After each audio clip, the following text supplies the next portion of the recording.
Hello বন্ধুরা, আসসালামু আলাইকুম। কেমন আছেন সবাই? দেখুন, এইখানে কাঁচা হলুদ লাগানো আছে, কারণ এখন প্রচণ্ড শীত পড়ছে। তো এই কাঁচা হলুদ অনেকের প্রয়োজন, অনেক সময় ওষুধে প্রয়োজন হয় এবং গায়ে চুলকানির কারণেও এটা ব্যবহৃত হয়। তারপরে এটাকে তুলে তারপরে সেদ্ধ করে গুঁড়ো করে মেশিনে পিষাই করে তারপরে তরকারিতে ব্যবহার করা হয়। মাশাআল্লাহ, আল্লাহ পাকের অশেষ মেহেরবানি।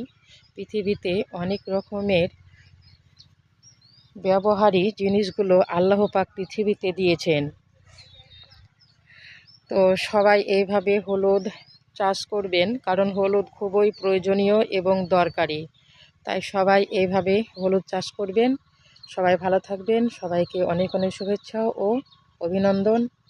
আল্লাহ হাফেজ।